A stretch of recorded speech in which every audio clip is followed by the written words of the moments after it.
वर्षिणीं भगवतीम् अष्टादशाध्यायिनीम् अम्ब त्वामनुसन्दधामि भगवद्गीते भवद्वेषिणीम् वसुदेवसुतं देवं कंसचाणूरमर्दनं देवकी परमानन्दं कृष्णं वन्दे जगद्गुरुम् मोतिवाचालं पङ्गुं लङ्घयते गिरिं कृपातमहं वन्दे।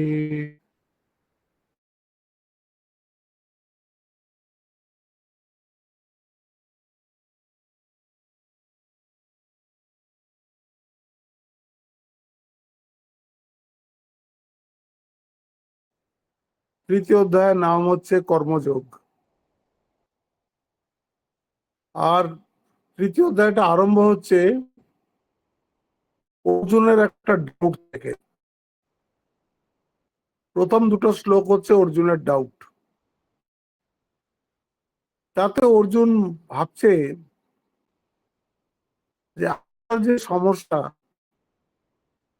সেই সমস্যার সম্বন্ধে ভগবান প্রথমেই জ্ঞান যোগের কথা তুললেন, আর এটাও বললেন যে তুমি জ্ঞান না হওয়া অব্দি এই সমস্যা থেকে হতে পারবে না। কিসের জ্ঞান? সেলফ নলেজ, নিজের সম্বন্ধে জ্ঞান। নিজের সম্বন্ধে জ্ঞানটাই হচ্ছে সমস্ত যত জ্ঞান আছে তার পরিসমাপ্তি ঘটে এই নিজের সম্বন্ধে যখন মানুষ জানতে পারে। আর সেই নিয়ে উনি অনেকগুলো কথা বললেন। তারপরে আবার উনি কর্মযোগেরও কথা বললেন। এখন অর্জুনের প্রশ্ন হলো, আপনি আমাকে তো খুব বললেন যে এরকম জ্ঞান যোগ হচ্ছে মুখ্য, জ্ঞান যোগ না হলে মানুষ সমস্যার থেকে পার যেতে পারে না। আবার আপনি কর্মযোগেরও কথা বলছেন, কর্ম করতে বলছেন। এটা যেমন একটা 100 টাকা দেখাচ্ছেন, সেটাকে বলছেন এটার ভ্যালু বেশি, আর 5 টাকা দেখাচ্ছেন ওটাকে বলছেন এটার ভ্যালু কম, কিন্তু তুমি 5 টাকা নেবে। এইরকম অবস্থা। এইটা আমি বুঝতে পারছি না, আপনি এরকম ঘুরিয়ে ঘুরিয়ে কথা বলছেন কেন? যেটা আমার জন্য নিশ্চিত সেটা বলুন। অ্যাকচুয়ালি ভগবানের কোনো অ্যাম্বিগুইটি নেই, ভগবান নিশ্চিত করেই বলেছেন। কিন্তু অর্জুনের মনের মধ্যে প্রথম থেকেই আছে কিভাবে যুদ্ধ না করা যায়, কি করে এই কর্ম এড়িয়ে যেতে পারে, কি করে জঙ্গলে যাবে, কি কোনো গুরুর কাছে যাবে, কি কোনো গুরুকুলে যাবে যেখানে যুদ্ধ বিগ্রহ নেই, বেশ শান্তির সঙ্গে বসে আছি। যেন আমরাও অনেকে ভাবি, আমাদের অনেক ভক্তরা বলে যে আপনারাই ভালো আছেন, হ্যাঁ এই আশ্রমে আছেন, বেশ আছেন। আপনি এসে থাকুন না। হ্যাঁ, সবার জন্য সব জায়গা নয়, সেটা তো মানুষ বোঝে না, থাকতে পারবে না। তো বলছে যে আপনি নিশ্চিত করে আমাকে একটা বলুন, ইয়াত শ্রেয়ম নিশ্চিতম ব্রুহিতান্বে। হুম, তো আপনি আমাকে নিশ্চিত করে বলুন যে কোনটা আমার জন্য ঠিক। হ্যাঁ, তো এইটাকে বলে, এই যে এই প্রশ্নটা যে এলো তার কারণ হচ্ছে অর্জুনকে সবই বলা হয়েছে, কিন্তু অর্জুনের, আমরা যে দেখবেন সংসারেও কারো কাছে যদি আমরা অ্যাডভাইস দিতে যাইও, ও অ্যাডভাইস দিচ্ছে, ঠিক অ্যাডভাইস দিচ্ছে, আমি ওটা নিচ্ছি না, কারণ আমি একটা আগের থেকেই ঠিক করে রেখেছি যে যাই বলুক আমি তো এটাই করব। এটাকে বলে ফিল্টার্ড লিসনিং। আমি ওইটাই শুনবো যেটা আমার অনুকূল। এটা একটা মহা জগতে একটা মহা ঝামেলার কাজ। আপনি কাউকে ভালো কথা বলছেন,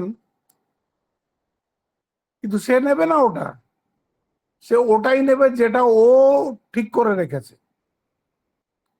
হ্যাঁ, আগের থেকেই ও প্রিকনসিভড, ওর কিছু ডিসিশনস আছে, আমি এরকমই করব। আমার একটা ঘটনা হঠাৎ মনে পড়ে গেল, এক সন্ন্যাসী, সে ঘুরে ঘুরে বেড়ায়, ঘুরে ঘুরে বেড়ায়, আর যেখানেই যায় ওখানে ও সন্ধেবেলা কোনো মন্দিরের, গ্রামের বাইরে মন্দিরে থাকে, ভিক্ষা টিক্ষা নিয়ে নেয়, আর সন্ধেবেলা একটু সৎসঙ্গ করে ভক্তদের সাথে। তো 1 মাস একটা গ্রামে আছে, গ্রামের লোকেরা সব খুব আসে, ওর কথাবার্তা শোনে। তো পরের দিন সে চলে যাবে, তো সন্ন্যাসীটা জিজ্ঞেস করছে ওদেরকে যে, আচ্ছা তোমাদের এখানে কি যুবক যুবতী থাকে না, কম বয়সী ইয়াং ছেলে মেয়েরা থাকে না? বলে হ্যাঁ, অনেক থাকে। বলে কই, তাদের তো আমি 1 মাসের মধ্যে একজনকেও আসতে দেখলাম না। তখন ওরা উত্তর দিচ্ছে, মহারাজ, আপনি যতই আমাদেরকে জ্ঞান দেন আমাদের কিচ্ছু হবে না, আমরা জানি সেটা, আমরা চেঞ্জ হবও না, চেঞ্জ হওয়ার আমাদের ইচ্ছাও নেই। আর এইসব যতই আপনি বলুন, ও আমাদের কানের মধ্যে ঢোকেই না। কিন্তু আমরা জানি, এই বাচ্চাগুলো যদি আসে, ও যদি এফেক্ট করে যায়, ও যদি আপনার সাথে চলে যায়, আমরা তো বিপদে পড়ে যাব। এই জন্য আমরা এইসব ছেলে মেয়েদের আসতে দিই না, আমরা বুড়ো বুড়িরা আসি। আমাদের আশ্রমগুলো এখন ওই রকম হয়ে গেছে। হ্যাঁ, বলবে ছেলের মাস্টার আছে, মেয়ের নাচ আছে, এই করে করে যখন ওদের একটা ইমপ্রেশনেবল এজ, সেই এজে আমরা আসতে দিই না। আর আমরা জানি আমাদের তো অলরেডি উপরে ইমপ্রেশন পড়ে গেছে, এই জন্য যাই তুমি বলো না কেন, আমাদের ওতে কোনো কিচ্ছু হবে না। এখানেও ঠিক এই ফিল্টার্ড লিসনিং, অর্জুন আগেই ঠিক করে নিয়েছে কি করে যুদ্ধ করব না আর কি করে পালাবো, যতই এ বলুক না কেন, কিন্তু ওর মনে মনে ঠিক করে রেখেছে এইটাই। ওই জন্যে সে বলছে, শ্লোক দুটো কোথায় গেল, 1 মিনিট।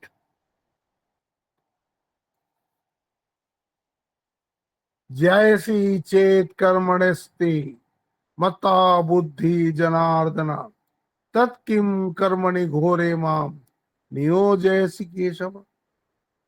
বলছে একদিকে তো আপনি ওই সাংখ্যকে খুব শ্রেষ্ঠ বলে বলছেন, আবার আমাকে আপনি ঘোর কর্মের মধ্যে লাগাচ্ছেন, এটা কি ব্যাপার?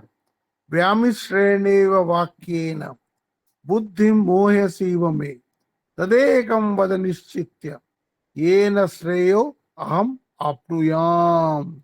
আপনি যে উল্টো পাল্টা বলেন, একবার এটাকে বড় বলেন, একবার এটাকে বড় বলেন, এতে আমার বুদ্ধি একেবারে ডিলিউটেড হয়ে গেছে, আমি কোনোটাই ঠিক করতে পারছি না, কি করবো না কি করবো না।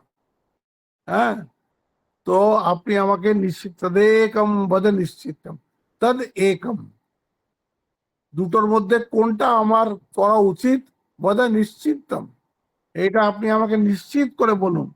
ইয়ে না শ্রেয় আহম, যাতে আমার শ্রেয় হয়, আমার ভালো হয়। হ্যাঁ, এইটা আপনাকে আমাকে বলুন। তো এইটা ছিল অর্জুনের ডাউট, যে আপনি সাংখ্যযোগের কথাও বলেছেন, আপনি কর্মযোগের কথাও বলেছেন, আর শেষে আপনি জ্ঞানীর লক্ষণও বলে দিয়েছেন, জ্ঞানীর সাধনও বলে দিয়েছেন, আবার আমাকে কর্মযোগ করতে বলছেন কেন? এই ঘোর কর্মের মধ্যে আমাকে পাঠাচ্ছেন কেন? এই কর্ম তো খুব খারাপ, কর্ম করলে কত শত্রু হয়ে যায়, কত লোকে ঠাট্টা করে, কত লোকে বিদ্রুপ করে, কত রকম হয়, তা তো সত্যি কথা হয়। তা আমাকে কেন আপনি ওর মধ্যে লাগাচ্ছেন? এইবার ভগবান বলা শুরু করবেন। সবচেয়ে প্রথমে বললেন, লোকেস্মিন দুবিধা নিষ্ঠা পুরা প্রোক্তা ময়া নঘ জ্ঞান যোগে না সাংখ্যানাম কর্ম যোগে না যোগিনাম। এটা ভেরি ইম্পর্টেন্ট শ্লোক, গীতার একটা ইম্পর্টেন্ট শ্লোকের মধ্যে এইটা একটা, যে আমি সৃষ্টির প্রাক্কালেই বলে দিয়েছি। সৃষ্টির প্রাক্কালে মানে বলছে কৃষ্ণ কোনো নতুন কথা বলতে আসেনি, অবতারা যে আসেন, এটা বেদে যা লেখা আছে সেটাকেই যুগ উপযোগী করে তার একটা নতুন অর্থ দিয়ে যান।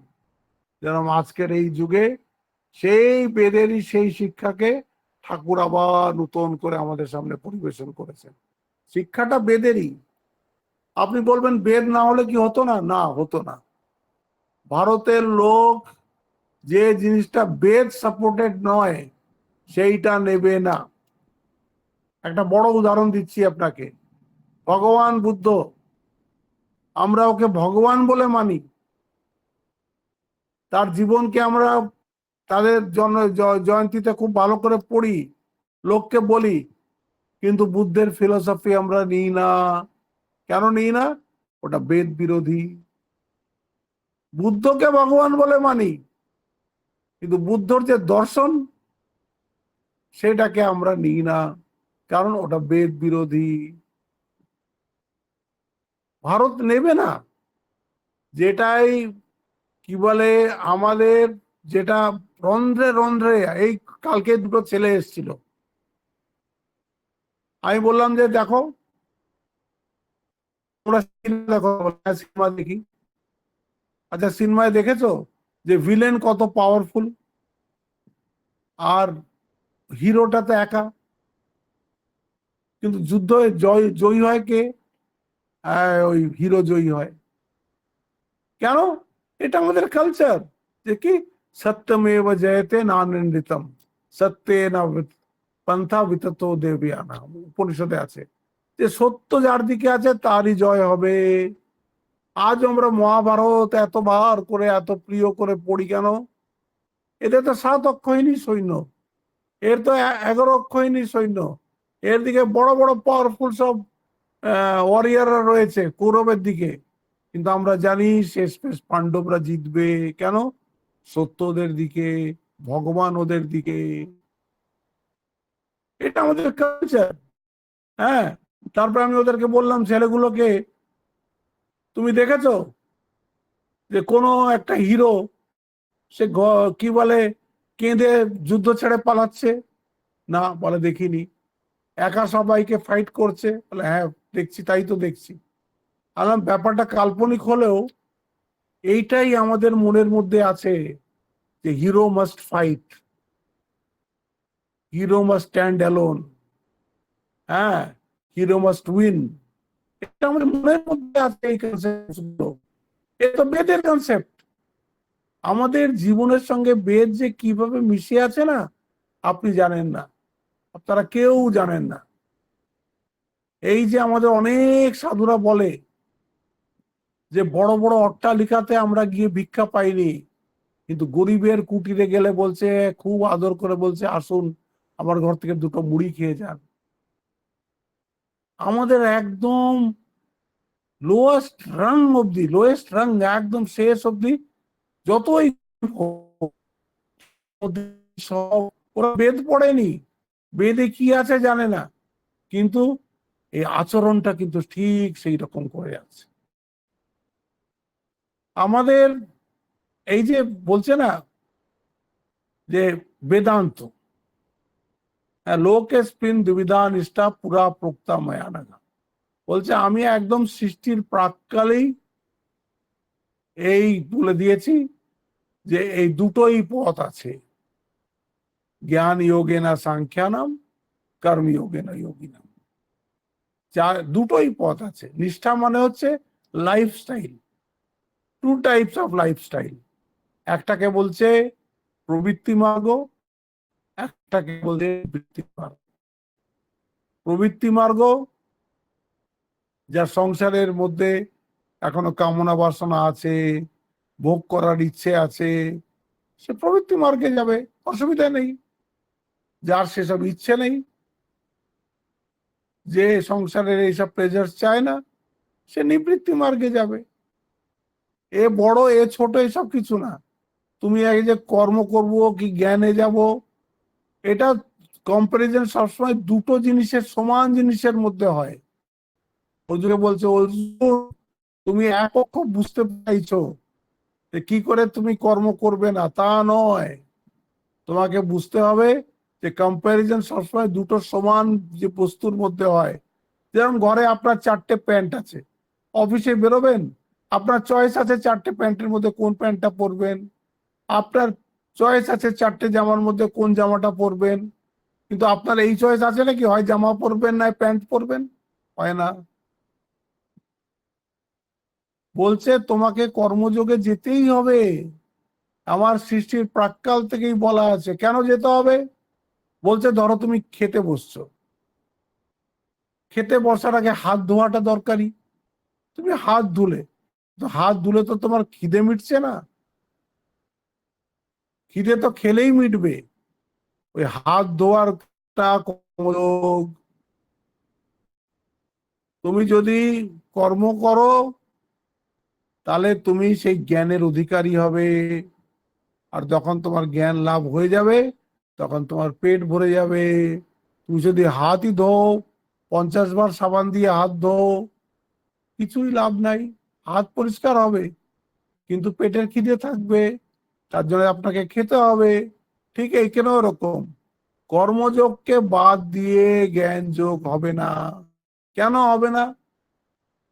কারণ আমরা এখনো জ্ঞান যোগের প্রার্থী হইনি, আমরা অযোগ্য। আপনি অযোগ্য কি করে বুঝলেন? বলে অযোগ্য যদি না হতাম আমাদের জন্মই হতো না। অযোগ্য যদি না হতো আমাদের জন্মই হতো না।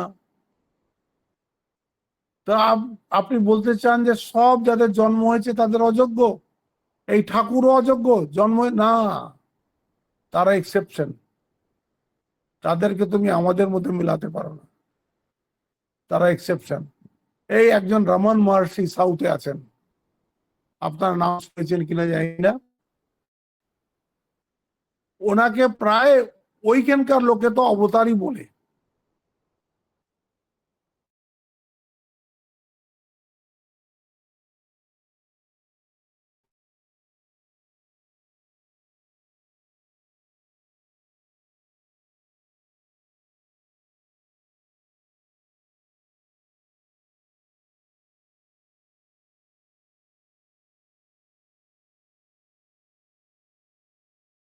জেগে জেগে বসে বসেই হয়ে যায় আত্মদর্শন। তারপর থেকে সেই স্টেটেই ছিলেন। অনেক তার বই আছে, ইন্টারনেট ঘাঁটলেও অনেক সব পাবেন। বহু লোক তার কাছে আসতো কিন্তু তিনি কোনো কথা বলতেন না, একদম শান্ত হয়ে চুপচাপ বসে থাকতেন। আর যারা আসতো তারাও ওখানে গেলে একটা অটোমেটিক একটা শান্তি পেত। এখন এই যে রমন মহর্ষি, কি এরকম যদি কোনো, এই যে আনন্দময়ী মা, হ্যাঁ, খুব এক সময় তার খুব নাম ডাক ছিল।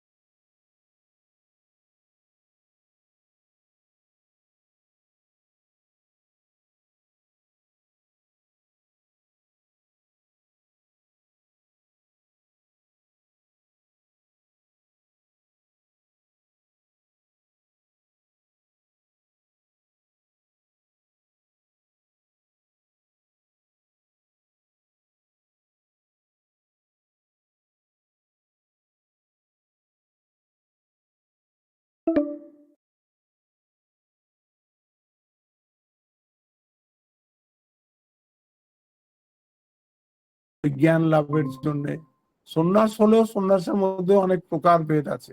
আর একটা হচ্ছে প্রবৃত্তি মার্গ, সেটা হচ্ছে গৃহস্থদের মার্গ। তো গৃহস্থদের মার্গ মানে কি সেটা ইমোরাল রাস্তা হবে? সেটা করাপশনের মধ্যে দিয়ে যাবে না। ভালো গৃহস্থ তো কত আছে, লক্ষ লক্ষ ভালো গৃহস্থ আছে। লক্ষ লক্ষ ভালো গৃহস্থ যদি না থাকতো এত সব ভালো কাজ হচ্ছে কি করে? ভালো কাজ হচ্ছে মানেই ভালো লোকেরা আছে, তারা সংসারেই থাকে এবং তারা সমস্ত মরাল লাইফ লিড করে, ধার্মিক লাইফ লিড করে, এবং এরাও আস্তে আস্তে আস্তে আস্তে ভগবানের দিকে যাচ্ছে। এইখানে ভগবান সেটাই বলছেন, লোকেস্মিন দুবিধা নিষ্ঠা পুরা প্রোক্তা ময়া নঘ। পুরা প্রোক্তা মানে বলে আগে তো একমাত্র ভগবানই ছিলেন, হ্যাঁ, যখন সমস্ত জীবের কর্মফল ফল দেওয়ার জন্য উন্মুখ হয়ে গেল, যখন আবার সৃষ্টি আরম্ভ হবে, তখন অ্যালেগরি, ওটা একটা উপমা, যে ভগবানের নাভি কমল থেকে একটা নাভিতে ফুল বেরোনো, পদ্ম ফুলের উপরে কে বসে আছেন? ব্রহ্মাজি। ব্রহ্মাজি কেন বসে আছেন? ব্রহ্মাজিকে ভগবান তো সৃষ্টি করেন না, উনি তো চৈতন্য, উনি সৃষ্টি করেন না। তো সৃষ্টি করার জন্য তো একজন চাই। তো সৃষ্টি কি দিয়ে করবেন? ম্যানুয়ালটাও সাথে দিয়ে দিলেন, বেদ। বেদটাও দিলেন, আর এই যে সৃষ্টি করার জন্য যে সব ইট কাঠ পাথর লাগবে, পঞ্চতত্ত্ব, তাও দিলেন। বেদ অনুসারে তুমি সৃষ্টি করো। এই ব্রহ্মার কাজ হচ্ছে বেদ অনুসারে সৃষ্টি করা। তারপরে এই যে আমাদের সব জীবদেরকে সৃষ্টি করে দিলেন। জীবরা তো সব কর্মফলে তো সব বাঁধা রয়েছে। তো একটা প্রলয়ে গেছিল বলে অন্ধকারের মধ্যে পড়েছিল, কিন্তু এবার সব তারা নিজের নিজের আবার এক একটা কর্ম অনুসারে শরীর ধারণ করছে, আর শরীর ধারণ করে তারপরে তারা তো আগের পথ চলছে। তো বেদে এই জন্যে দেখবেন কর্মভাগটা আগে, আর অন্তভাগ মানে জ্ঞান ভাগটা পরে। এই জন্য বলছে বেদান্ত। বেদের অন্তে যেটা আছে সেটা হচ্ছে বেদান্ত। মানে কি? মানুষটা বেদের প্রেসক্রাইব কর্ম সব করে চিত্তশুদ্ধি করে এখন ও উপনিষদের কাছে এসছে, জ্ঞানের কাছে এসছে, যেখানে জ্ঞান লাভ করে সে মুক্ত হয়ে যাবে। আর কর্মতে তাকে, যার কর্ম নেই তাকে কর্ম করতে হয় না, সে খুব দু একজন, কিন্তু বাকিদের সবাইকেই কর্ম করতে হয়। এখানে অর্জুনকে বলছেন, অর্জুন তোমাকে কর্ম করতে হবে। কেন? তোমার মধ্যে বাসনা আছে। এই যেখানে লিখছেন,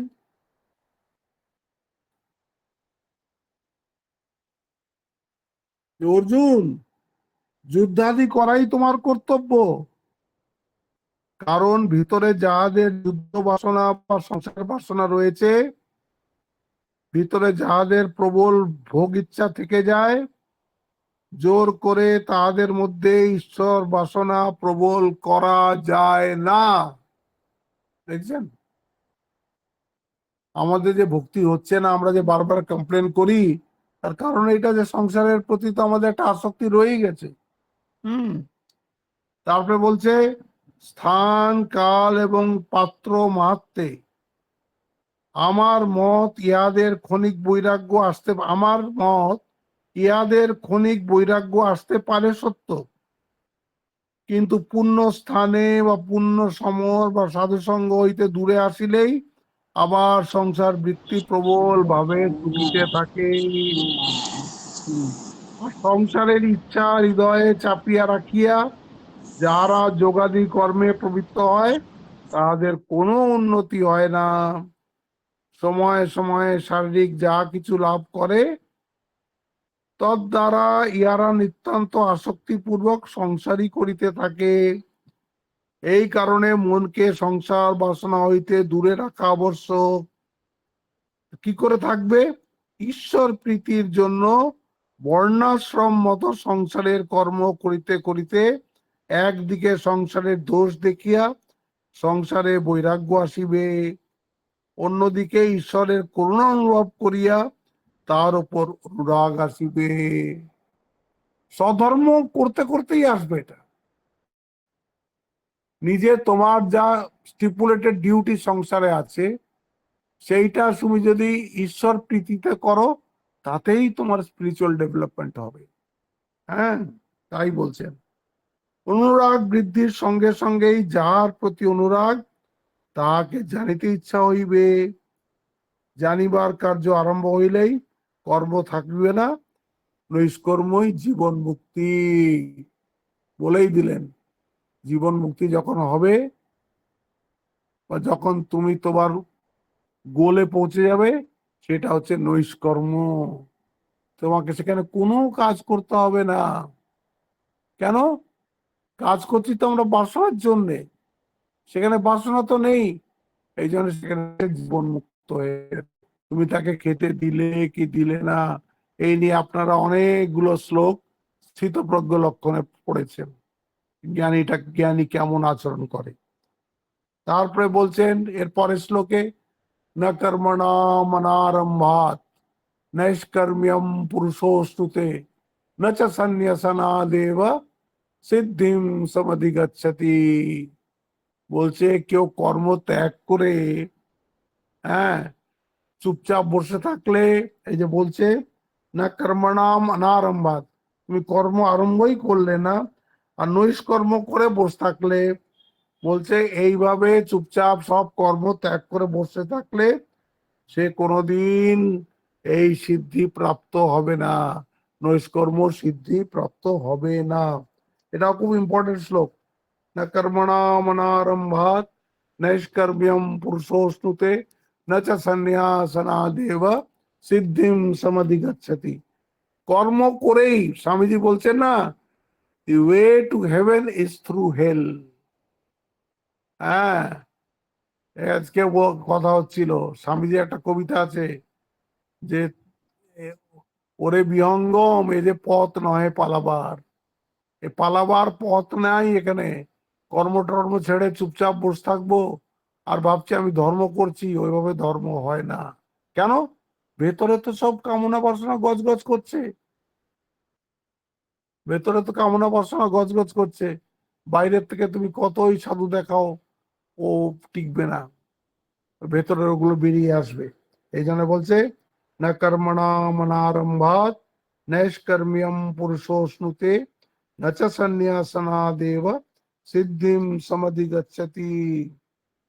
পুরুষ কর্মানুষ্ঠান না করিয়া কেবল কর্মশূন্যতা রূপ জ্ঞান নিষ্ঠা লাভ করিতে পারে না।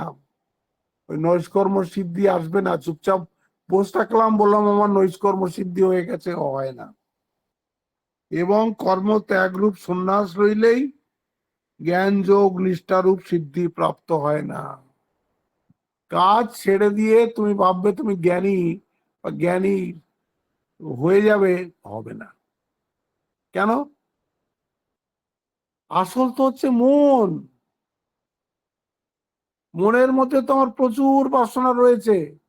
ওই জন্য ওখানে বললেন না, প্রজাহাতি যদা কামান সর্বান পার্থ মনোগতাম।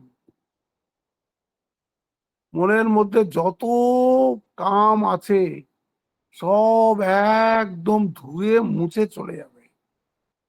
হ্যাঁ, তখন সে আত্মা নিয়ে বা আত্মনা তুষ্ট স্থিতা প্রজ্ঞাস্ত উচ্চতে, সে তখন নিজেতেই নিজে একদম স্থির হয়ে বসে থাকবে।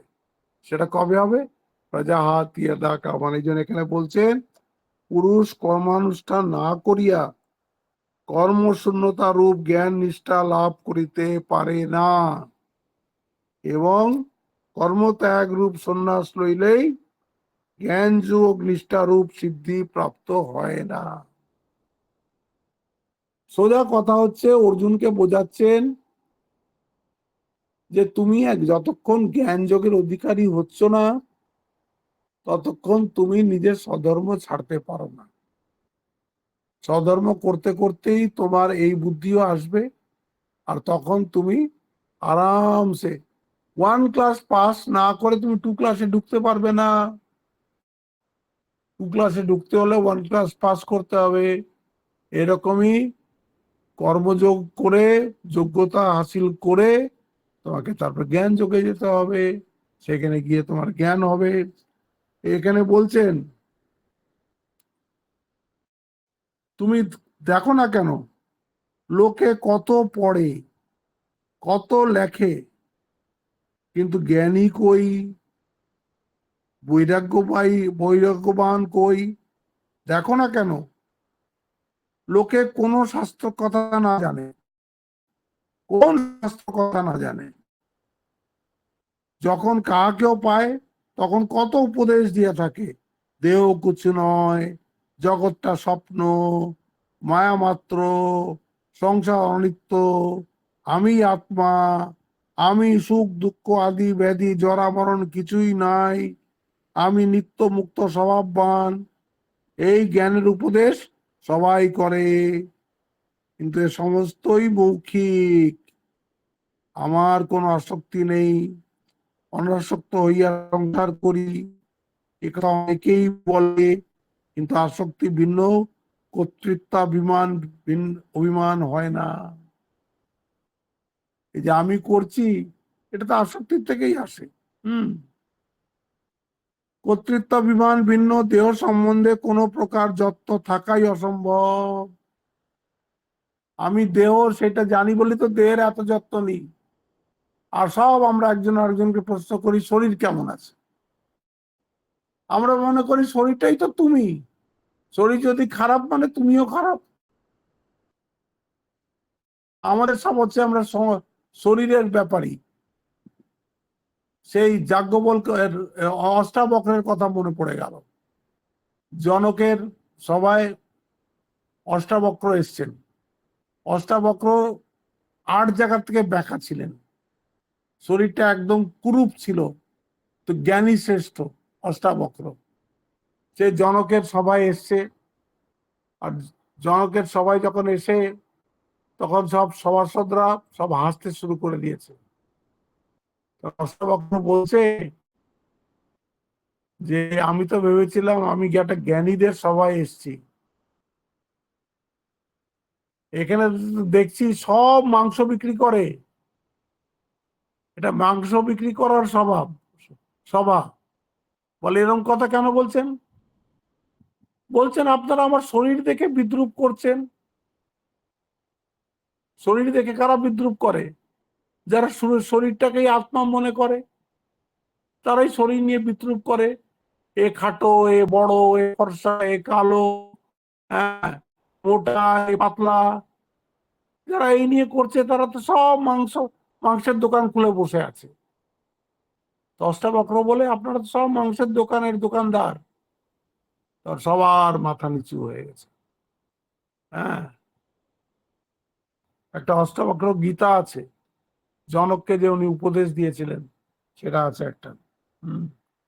তখন বলছে কর্তৃত্বাভিমান ভিন্ন, দেহ সম্বন্ধ কোনো প্রকার যত্ন থাকাই অসম্ভব, একটু প্রতিবাদ সইতে পারে না, কথার ঘায়ে ব্যাকুল হও, অনাসক্ত কোথায় বলো? তাই বলিতেছি, শাস্ত্রীয় কর্ম যারা না করিয়াছেন তাদের জ্ঞানে অধিকার নাই। পুস্তক পড়িয়া যে জ্ঞান হয় তা অসুরদিগেরও ছিল, কিন্তু পুস্তকের জ্ঞান লইয়াও তাদের অসুরত্ব গেল না। ইহারাও যোগাদি করিত, কিন্তু বৈরাগ্য বিনা যোগ অভ্যাস করে অসুরত্ব বাড়িয়া যাইবে, সৌম্য জ্ঞানের উদয় হইবে না। শাস্ত্রীয় কর্ম করো, যজ্ঞ দান তপস্যা, এই 3টি প্রধান কর্ম। এই দেখুন, শাস্ত্রীয় কর্ম মানে হচ্ছে যজ্ঞ দান তপস্যা। যার যেমন সামর্থ্য সে সেই অনুসারে যজ্ঞ করুক ঈশ্বর প্রীতির জন্য। যজ্ঞ মানে প্রিয় জিনিস দিয়ে দেওয়া। আর ভগবান তো বলে দিয়েছেন যজ্ঞানাম জপ যজ্ঞোস্মি, এই যে আমরা জপযজ্ঞ করি, এটা তো একটা ধরনের যজ্ঞ, যে ভগবানের নাম করে ভগবানের পায়েই সেটা আমরা দিয়ে দিলাম, তার ফল আমরা কিছু চাই না। এত করেছি ভগবান তুমি তো দেখা দিলে না, ওসব বলা চলবে না। যজ্ঞ মানে বাস দিয়ে দেওয়া আর ভুলে যাওয়া। বলছে জপযজ্ঞ যজ্ঞের মধ্যে শ্রেষ্ঠ, যে সর্বদা জপ করিতে করিতে ঈশ্বরের প্রসন্নতা ভিক্ষা করে, তাহলে শীঘ্রই চিত্তশুদ্ধি হয়। কলিযুগে দানও বড় সহজ উপায়, যে যা প্রার্থনা করিবে তাকে তৎক্ষণাৎ অবিচারে দান করিও, আমার প্রসন্নতার উপর লক্ষ্য রাখিয়া। মনে করো একখানি বই শীত বস্ত্র নাই, যদি কোনো শীতার্থ তোমার নিকট ওই শীত বস্ত্রখানি চায়, তৎক্ষণাৎ তা দান করো, ইহাতে আমি অতিশয় প্রসন্ন হইব। ইহা জানিও যে ওই রূপ দান অভ্যাস করে আমি তাহাকে কোনো ক্লেশ রাখি না। যে এই ধরনের দান করে, আপনি আপনার কাছে ধরুন একটাই শাল আছে, এই শীতের মধ্যে কাউকে দিয়ে দিলেন, কিন্তু দেখবেন এরপরেই দুটো শাল পেয়ে যাবেন। প্রত্যেকে আসবে, আপনি জানেন না। দিলে কখনো কমে না, দিলে সব সময় বাড়ে, দিলে কমে না। হরিশ্চন্দ্রের দানের কথা সবাই মনে আছে, সব দিয়ে দিলেন, খুব কষ্ট ভোগ করলেন, তার থেকে বহু গুণ পরে ফেরত পেয়ে গেলেন। ভগবান তো তার পরীক্ষা নিচ্ছিলেন। এই জন্য এখানে বলছে, না কর্মণাম নারম্ভাত নৈষ্কর্ম্যম পুরুষোষ্টুতে ন চ সন্ন্যাসনা দেবা সিদ্ধিম সমাধিগচ্ছতি। তারপর এটা বড় সুন্দর শ্লোক, নেই কশ্চিৎ শ্যামপি জাতু তিষ্ঠত্য কর্মকৃত। এই শ্লোকগুলো যে বলছে না, এগুলো অর্জুনকেও লক্ষ্য করে বলা হচ্ছে, কারণ ও জ্ঞানের দিকে যেতে চাইছে, কর্মকে জাম্প করে জ্ঞানের দিকে যেতে চাইছে। তাই বলছেন যে দেখো, नहीं कश्चित क्षणमपि जातु तिष्ठत्य कर्मकृत কার্যতে হবশক কর্ম সর্ব প্রকৃতি জয় গুণই। তোমার প্রকৃতি তুমি কি দিয়ে তৈরি? সত্য, রজতম, এই তিনটে গুণ দিয়ে তুমি তৈরি। আর যে এই তিন গুণের মধ্যে আছে, সে এক সেকেন্ডও বিনা কর্মে থাকতে পারবে না। नहीं कश्चित क्षणम अपि जातु तिष्ठति অকর্মকৃত। এক ক্ষণের জন্যও সে অকর্মে তিষ্ঠ হয়ে থাকতে পারবে না। কেন? কার্যতে হ্যবসাক কর্ম, অবশ, গুণের কাছে সে অবশ। তার গুণ তো তাকে চালাচ্ছে। সাত্বিক হলে সাত্বিক কর্ম করবে, রাজসিক হলে রাজসিক কর্ম করবে, তামসিক হলে তামসিক কর্ম করবে, কিন্তু গুণের দ্বারা হি ইজ ড্রিভেন। হ্যাঁ, সর্ব প্রকৃতি জয় গুণাই। সমস্ত সমস্ত প্রকৃতিটাই, প্রকৃতি মানেই হচ্ছে তিনটে গুণ। এইখানে তুমি একদম নিষ্কর্ম হয়ে, তাই জন্য তো বলেছিলেন ত্রৈগুণ্য বিষয় বেদা নিস্ত্রয়, ওটা আমাদের লক্ষ্য, নিস্ত্রয় গুণ্য হব। হ্যাঁ, নির্দ্বন্দ্ব নিত্য সত্ত্বস্ত নির্যোগ আত্মবান, ওই আত্মবান আমরা হব। কিন্তু তার একটা প্রসেস আছে, এই প্রসেসটা অর্জুনকে বোঝাচ্ছে। नहीं कश्चित् क्षणमपि जातु तिष्ठत्य कर्मकृत कार्यते ह्यवशः कर्म सर्व प्रकृति जय गुणै। বলছে অশুদ্ধ চিত্ত অজ্ঞ কি জন্য কর্ম সন্ন্যাসে সিদ্ধি লাভ করতে পারে না? যেহেতু কোন অজ্ঞ ব্যক্তি কর্ম না করিয়া ক্ষণকাল মাত্র তিষ্ঠিতে পারে না। অজ্ঞ মানে যার সেলফ নলেজ নেই, অজ্ঞ মানে এইটুকুই। আপনি অনেক কিছু, অন্য কিছু জানেন, অনেক সাবজেক্ট জানেন, অনেক কিছু জানেন, কিন্তু নিজেকে তো জানেন না, সেই জন্য অজ্ঞ বলছে। ইহার কারণে এই যে সকল অজ্ঞ প্রাণী প্রকৃতি জাত গুণে অবশ হইয়া কার্য করে। এই আমরা অজ্ঞ, এটা প্রথমে মেনে নিতে হবে। হ্যাঁ, আমার তো সত্যি সেলফ নলেজ নেই। যেরকম ওই ছান্দোগ্যে আসবে না, ছান্দোগ্যে আসবে নারদ বলে একজন শিষ্য, শরৎ কুমারের কাছে এসছে, আর সে বলছে ভগবান আত্মজ্ঞান দিন আমাকে। তখন এ বলছে তোমাকে যে আত্মজ্ঞান দেব, তো কেন আত্মজ্ঞান দেব? না, বলে আমি বেদ উপনিষদ সব পড়েছি, সমস্ত শাস্ত্র আমার পড়া আছে, কিন্তু ওখানে লেখা আছে তাতে শোকম আত্মবিদ, যে আত্মবেত্তা তার শোক হয় না। তথাপি সোচা আমি ভগবান, কিন্তু আমার তো শোক শোক হয়, তার মানে আমার তো জ্ঞান হয়নি। এই জন্য জ্ঞানের জন্য আপনার কাছে এসছে। তা আমাদের এটা মেনে নিতে হবে যে হ্যাঁ, আমাদের অন্য অন্য অনেক কিছু পড়াশোনা করেছি, অনেক কিছু হয়তো জানি, আবার দেখতে গেলে দেখা যাবে যে কিছুই জানি না। যারা ভাবে যে সে তারা অনেক জানে, তারা যদি চুপ মধ্যে এক চামচ যাবে না, এত বিরাট এই জ্ঞানের পরিধি। আত্মজ্ঞান তো একেবারে রেয়ার। কি বলছে না, আশ্চর্যবৎ পশ্যতি কশ্চিদেনম, আশ্চর্যবৎ বদতি তথৈব চান্য, আশ্চর্যবৎ চৈনম অন্যঃ শৃণোতি শ্রুত্বাপ্যেনম বেদ ন চৈব কশ্চিৎ। আত্মা সম্বন্ধে জানে এরকম লোক খুব কম। অনেকে আবার বলছে সব শুনেও কিছু বোঝে না। প্রথমে আমাদের বুঝে নিতে হবে, হ্যাঁ আমরাও বুঝি না, আমরা অজ্ঞ, আর আমরা এই আমাদের গুণের বশ, সত্য রজ তম, কারোর সৎগুণ বেশি, সে হয়তো ভগবানের নাম করছে সারাদিন, হ্যাঁ, কিন্তু তার নৈষ্কর্ম সিদ্ধি হয়নি। হ্যাঁ, নাচা সন্ন্যাসনা দেবা সিদ্ধিম সমাধি গচ্ছতি, তার এখন নৈষ্কর্ম সিদ্ধি হয়নি, তার এখনো ব্রহ্মজ্ঞান হয়নি, কিন্তু সে ভালো কর্ম করছে। রজগুণ মানে সেলফিশ অ্যাকশন, আর তমগুণ মানে হচ্ছে ইনার্সিয়া, ঘুমিয়েই পড়লো, 2 বোতল বলে না, 4 বোতল ভোদকা কাম মেরা রোজ কা, একটা গান আছে, 4 বোতল ভোদকা কাম মেরে রোজ কা। সে 4 বোতল ভোদকা খেয়ে নাকি রোজ ঘুমিয়ে পড়ে। এরকম তামস আছে। কেউ ড্রাগ খেয়ে পড়ে আছে, কেউ মদ খেয়ে পড়ে আছে, কেউ গাঁজা খেয়ে পড়ে আছে, কেউ কাজই করতে চায় না, পড়েই আছে। হ্যাঁ, এ একরকম।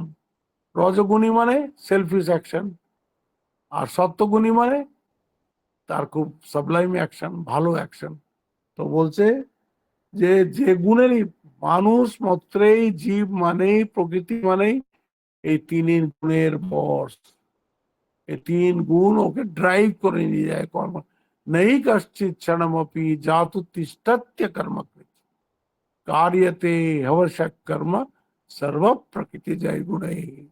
বলছে যে এক ক্ষণের জন্যও মানুষ চুপ করে বসতে পারে না। তুমি কি করে নৈষ্কর্ম হয়ে বসবে? নৈষ্কর্ম সিদ্ধি এত এত সোজা নয়। এই জন্যে তুমি কর্ম করো, এইটাই বলবেন। হ্যাঁ, ও আজকে টাইম হয়ে গেছে, কালকে আবার আমরা এই 6 নম্বর শ্লোক থেকে পড়বো। এইটাও 6 নম্বর শ্লোকটা হচ্ছে আরেকটা ওই কর্মযোগের যে তোমার হবে না সেটা নিয়ে শ্লোক। 7 নম্বরে বলবে কর্মযোগ হলে কি হয়। হ্যাঁ, সেটা 7 নম্বরে আসবে। তো 6 অবধি ওকে বোঝানো হচ্ছে যে এই অবস্থাকে কর্মযোগ না করলে তোমার এই জ্ঞান লাভ সিদ্ধি হবে না। তার শ্লোকগুলো আজকে হলো। আর এক শ্লোক হবে, कर्मेन्द्रियाणि संयम्य या आस्ते मनसा स्मरन् इंद्रियार्थान विमूढ़ात्मा মিথ্যাচার উচ্যতে। বলছে যে কর্মেন্দ্রিয়কে তুমি সংযমিত করে ফেলেছো, চোখ দিয়ে তুমি কিছু দেখছো না, কিছু খাচ্ছ না, কান দিয়ে কিছু শুনছো না। কর্মেন্দ্রিয়াণি সংযম্য ইয়া আস্তে মনসা স্মরণ, কিন্তু মন দিয়ে তুমি ওগুলোকে মনে করছো। ওপর থেকে তুমি কিছু করছো না, কিন্তু মন দিয়ে তুমি সব কিছুই করছো। বলছে এটা একটা মিথ্যাচার হয়ে যাচ্ছে, এটা একটা হিপোক্রিসি হয়ে যাচ্ছে, লোক দেখানো হয়ে যাচ্ছে। লোকে মনে করছে তুমি খুব সাধু, আসলে তুমি তো ভোগ করছো মনে মনে। এইটাই বলবেন কালকে 6 নম্বর শ্লোকে। আর 7 নম্বর শ্লোকে বলবেন কর্মেন্দ্রিয়াণি সংযম্য। হ্যাঁ, কর্মেন্দ্রিয়াণি यस्त्विन्द्रियाणि मनसा यम यारभते अर्जुन कर्मेन्द्रिय कर्मयोगम আসক্ত বিশেষ্যতে। এই শুরু হবে। হ্যাঁ, আজকে এই অবধি থাকলো। এরপরে আবার আমরা কালকে মিলিত হব, তখন এই 6 নম্বর শ্লোক থেকে পড়বো। আপনারা গীতা রোজ পড়ুন, এই 6টা শ্লোক অন্তত রোজ পড়ুন এখন। তারপরে আবার যখন 2টো শ্লোক বাড়বে তখন 8টা পড়বেন। এরকম করে রোজ রোজ এই কটা শ্লোক তো পড়ুন, তবে আস্তে আস্তে আস্তে আস্তে সড়গড় হবে। ওম শান্তি শান্তি শান্তি। হরি ওম তৎসৎ। শ্রীরাম কৃষ্ণার্পণমস্তু। महाराज হ্যাঁ ঠিক আছে। महाराज जी प्रणाम महाराज প্রণাম প্রণাম নেবেন মহারাজ। হ্যাঁ আজকে আমি তো অফ করতে পারছি না কেন জানি, বাবা এটা অফ। महाराज प्रणाम জানাই महाराज প্রণাম মহারাজ। प्रणाम